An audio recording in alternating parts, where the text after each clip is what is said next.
বন্ধুগণ, অনেক অনেক শুভেচ্ছা অভিনন্দন রইল। আমাদের বর্তমান পরিস্থিতি, বর্তমান অবস্থার যে প্রেক্ষাপট, সেইখানে দাঁড়িয়ে আমি দু চার কথা আপনাদের বলতে চাই। দেখুন, শালীনতায় আমরা এগিয়ে, আমরা এখানে পুরুষতান্ত্রিক সমাজ ব্যবস্থা এবং নারীতান্ত্রিক সমাজ ব্যবস্থা প্রত্যেকটাই কিন্তু আমরা পরিলক্ষিত করি। তবে পুরুষতান্ত্রিক সমাজ ব্যবস্থার মধ্য দিয়ে যে নারীরা যে স্বাধীনতা ভোগ করে, সেই স্বাধীনতার মধ্যে অনেক রকমের এখন আমি কিন্তু বিভিন্ন রকমের প্রলোভন, বিভিন্ন রকমের আকাঙ্ক্ষা, বিভিন্ন রকমের চাহিদা, এইগুলো কিন্তু দেখতে পাই। তো সেইখান থেকে আমি কিছু কথা আপনাদের সামনে বলছি, আপনারা একটু ভেবে দেখবেন। এখন নারী স্বাধীনতা কিন্তু সর্বত্র গ্রহণযোগ্য হচ্ছে, কিন্তু নারীদের কোনো দাবিয়ে রাখার কোনো পুরুষদের কিন্তু ইচ্ছা নেই।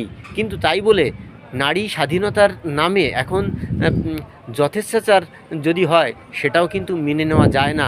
এখন দেখুন, এই যে ফেসবুক প্ল্যাটফর্ম, এই ফেসবুক প্ল্যাটফর্মে আমি দেখতে পাচ্ছি যে বিভিন্ন ভিডিও যে সামনে আসে, সেই ভিডিওগুলো একটু ভেবে দেখুন তো, একটু ভাবার সময় আসছে তো।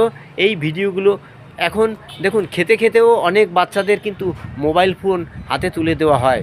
তো অনেক বাচ্চা থেকে বড় যে কোনো বয়সের মানুষদের হাতেই কিন্তু এখন মোবাইল ফোনটা, স্মার্টফোনটা কিন্তু সবার হাতে হাতে যায়। তো সেইখানে দাঁড়িয়ে তারা যে যথেচ্ছাচার করছে, সেইটা কিন্তু ঠিক না।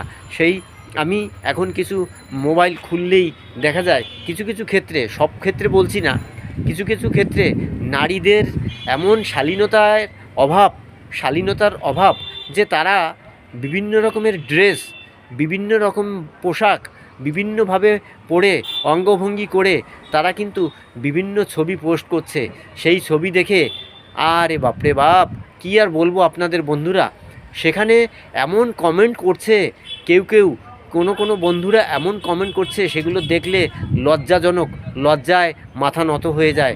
তো আমি ফেসবুক করি বটে, কিন্তু এই ধরনের মনোবৃত্তি, মনোবাঞ্ছা, মনের ইচ্ছা কিন্তু সবারই থাকতে পারে, মনে কিন্তু ইচ্ছা সবারই থাকে।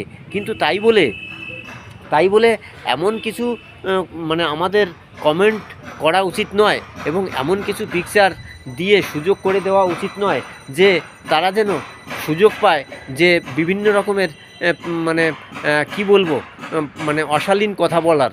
তো এই অশালীন কথাবার্তা যে বন্ধুগণ বলেন, তারাও একটু ভেবেচিন্তে বলবেন, কারণ আপনার ঘরেও কিন্তু ছোট সেই ক্ষুদ্র বাচ্চা আছে, এবং সে কিন্তু আস্তে আস্তে বৃদ্ধিপ্রাপ্ত হচ্ছে, তারা কিন্তু বেড়ে উঠছে। তো এইভাবে কথা বলে তাদের মনোনিবেশ করতে আপনারা সুযোগ করে দেবেন না বন্ধুরা। তো যদি আপনারা এই ধরনের কথা বলতে থাকেন, তাহলে এর একটা ফলাফল কী দাঁড়াবে জানেন তো? এর ফলাফল কিন্তু সুদূর প্রসারী। এইভাবে আপনারা বিভিন্ন রকমভাবে যদি আপনারা কথা বলতে থাকেন, তাহলে কি হবে, সেই কথার কিন্তু একটা রিয়াকশান, একটা ক্ষতিকর দিক কিন্তু অবশ্যই আছে। তো সেই দিকে আমি যাচ্ছি না। তাই আপনারা যারাই কমেন্ট করছেন, সেই কমেন্টগুলো যেন আপনারা ঠিকভাবে করেন, সেই কমেন্টগুলোর মধ্যে যেন একটা শালীনতা রক্ষা করা যায়, এবং সকলে কিন্তু সেই কমেন্ট ধরে আপনার পরিবারে যাচ্ছে এবং আপনার সাথে কিন্তু বন্ধুত্ব করছে। তো এত সুন্দর কমেন্ট আপনারা রাখবেন যে কমেন্টের প্রলোভনে আপনাদের পাশে যেন তারা থাকতে পারে।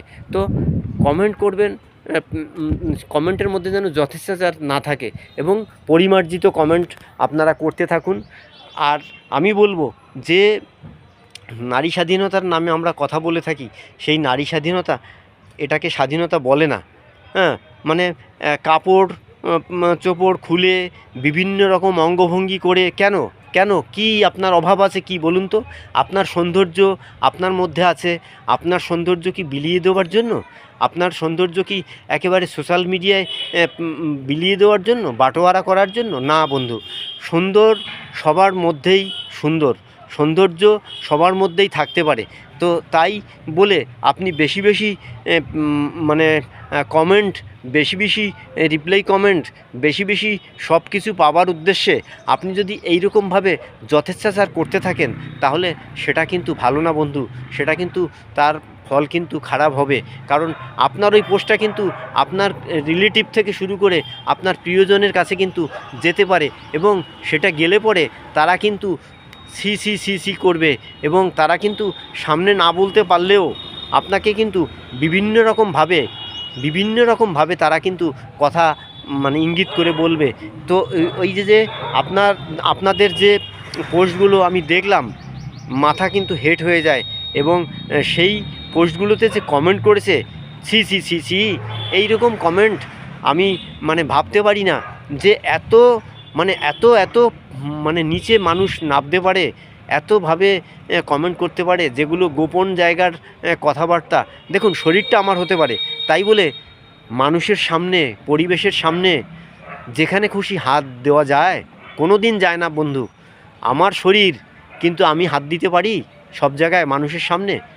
আমি গোপনীয় কোনো জায়গায় গিয়ে আমি যেখানে খুশি আমার শরীরের অঙ্গ প্রত্যঙ্গ আমি হাত দিতে পারি, কিন্তু তাই বলে বিশেষ করে আরও পুরুষেরা তো মানে যেমন ধরুন টয়লেট করে, রাস্তাঘাটে দাঁড়িয়ে অনেক সময় পুরুষেরা টয়লেট করে, কিন্তু মহিলারা কিন্তু সেটা পারে না। হ্যাঁ, তো মহিলাদের একটা সম্ভ্রম আছে, সেই সম্ভ্রম কিন্তু তাদের রক্ষা করতে হয় প্রত্যেকের, এবং সেই সম্ভ্রম যদি আমরা বিলিয়ে দেই, তাহলে আর নারীর আর কোনো সম্ভ্রম থাকলো না। তাই বন্ধুরা, প্রত্যেকে একটু সম্ভ্রম রক্ষা করে আপনারা মানে যা কিছু করবেন, সম্ভ্রমটা যেন বজায় থাকে। আপনারা স্বেচ্ছাচার করবেন না। স্বেচ্ছাচার করলে আপনাদের কিন্তু অদূর ভবিষ্যৎ, খুব এর ফল কিন্তু সুদূর প্রসারী। আবার আমি বলছি, তো সেই জন্য আপনারা স্বেচ্ছাচারী হবেন না, যা খুশি তাই করবেন না। হ্যাঁ, সেখানে আপনি যদি যা খুশি তাই করতে থাকেন, তাহলে কিন্তু তার ফল আপনাকে ভোগ করতে হবে। তো যাই হোক, আজকে আর আমি বিশেষ কিছু আপনাদের বলছি না। আপনাদের শুধু এইটুকুই সতর্ক করে দেই, শালীনতা বজায় রাখুন প্রত্যেকে। ধন্যবাদ, ভালো থাকবেন। দূরের কাছের প্রত্যেক বন্ধুদের রইল আমার আন্তরিক অভিনন্দন, শুভেচ্ছা। আমি নরেশ বিশ্বাস। যদি এই ভিডিওটা ভালো লাগে, তাহলে একটু বেশি বেশি করে শেয়ার করে বন্ধুদের কাছে পাঠিয়ে দিন। ধন্যবাদ। আবার আমি আসবো অন্য কোনো টপিক নিয়ে।